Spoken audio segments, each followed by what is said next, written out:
Nyemerera nongere mwikaze yo kunda gukurikirana ibiganiro bya Kora TV Show. Nizere ko umeze neza rero, nizera ko Imana iri kugenda ikundindira. Reka mbanze ngusabire umugisha wowe wakoze subscribe kuri Kora TV Show. Iki nicyo gihe kabisa kugira ngo twibere inshuti, ujye ukomeza gukurikirana ibiganiro bya Kora TV Show. Nta nyingimira kabisa ufite. Uyu munsi rero nta yindi nkuru tugiye kugenda tuganiraho, ni inkuru mu karere ka Rusizi ndayibasiye muri iyi minsi kubera amahana ari kugenda hakorerwa cyangwa byinshi bitari byiza biri kugenda bibera muri aka karere ka Rusizi. Uyu munsi rero nta yindi nkuru tugiye kugenda tuganiraho. Muri Rusizi hafungiwe umusore wakubise ise ishoka amubona mungu ikidayimoni. Niyo nkuru ngiye kugenda nkugezeho 5 kuri 5. Wicyo ngusaba no kujya ukurikirana ibiganiro bya Kora TV Show kugira ngo ibintu byose birusheho kugenda neza. Habimana Ephraim w'imyaka 26 y'amavuko afungiwe kuri sitasiyo y'urwego rw'igihugu ry'ubugenzacyaha Ribara mu karere ka Rusizi, umurenge wa Mwombo ni hari mu karere ka Rusizi.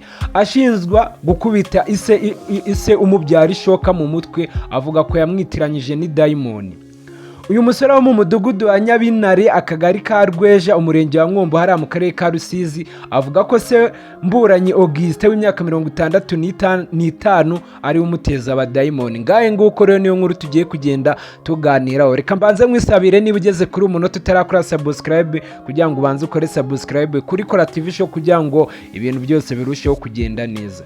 Umunyamabanga nshingwabikorwa w'akagari ka Rwenje, niba ari Rwenje rero niba ari Rwenje, abantu b'i Rusizi tuyara muri Mwombo baratubwira nk'abantu bitwa ba Sante, ba Sadio, bara ba Panda n'abandi bantu bakunda gukurikirana Kora TV Show batuyara ku Mwombo, baragenda batubwira kabisa, batubwira ati uyu murenge aka kagari bakita ngo iki, niba ari Rwenje numbaze. Nibyo bintu ndi kugenda mbona ku mbuga nkoranyambaga.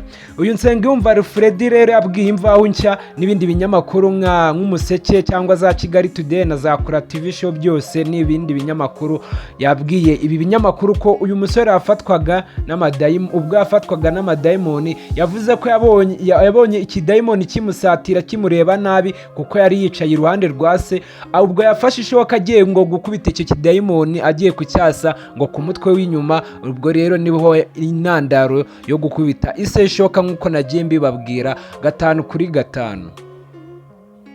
Uyu mugitifu Nsengiyumva Alfred avuga ko ise uyu musore amuroga, akunda ngo kumugaburira ibiryo yatongereye, yanabanje guterekera, yabirya bikamumerera nabi bikamutera gukora imico mibi. Ngibyo umusore yagiye atangariza uwo mugitifu nk'uko ibinyamakuru byinshi byagiye bibigarukaho.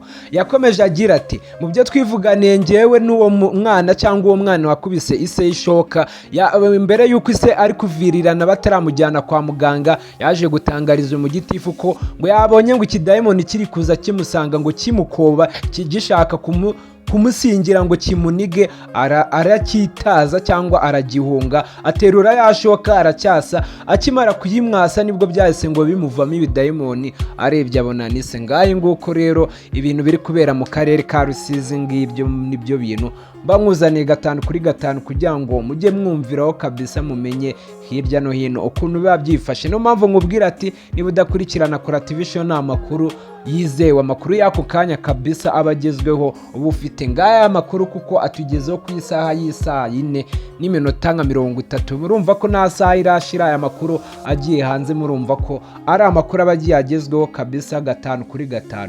Uyu musore ari mu bana 7 b'uyu musaza rero banaba mu rugo, niyigeze ajya mu ishuri kuko yanze kurikandagiramo. Uyu muyobozi akavuga ko amurebeye inyuma utamuzi ubona nta kibazo afite pe, kuko ngo umurebye inyuma ngo utamuzi nyine ngo ubona afite ngo imico myiza, utatekereza ko yakora ibi bintu.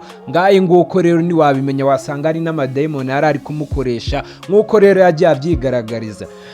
Umwe mu baturanyi rero batuye hari mu karere ka Rusizi mu murenge wa Mwombo, nk'uko nagiye mbibabwira, baje gutangariza ibinyamakuru byinshi bigiye bitandukanye ko uwo mwana asanzwe arwara igicuri, hari igihe baba bari kugenda bakabona nikubise hasi.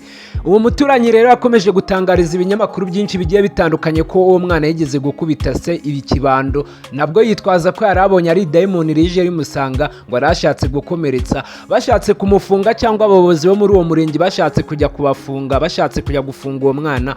Ise na nyina baritambika ngo nibabarekere umwana ngo kuko nibo bamwibyariye, baramuzi ko bazashaka ukuntu bamushyira ku murongo ibyo bibazo byose bigakemuka, none bigeze naho amukubita ishoka, murumva ko ari ibibazo byinshi bigiye bitandukanye.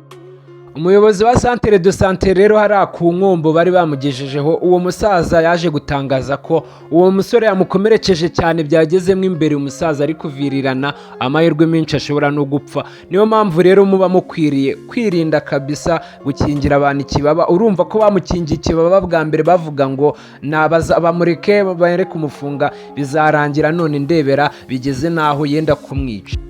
Uyu musaza rero akaba yoherejwe ku bitaro bikuru bya Gihundwe kabisa. Abantu benshi murahazi intara ya Rusizi i Kamembe, abantu benshi ibitaro bya Gihundwe murabizi, ni uwo musaza yoherejwe.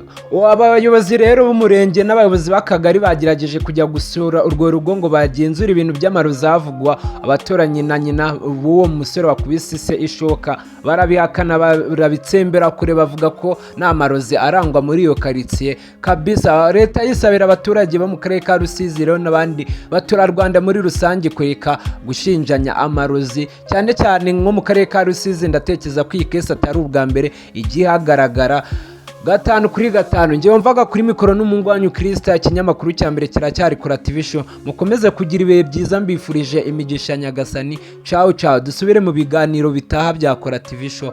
Bye bye.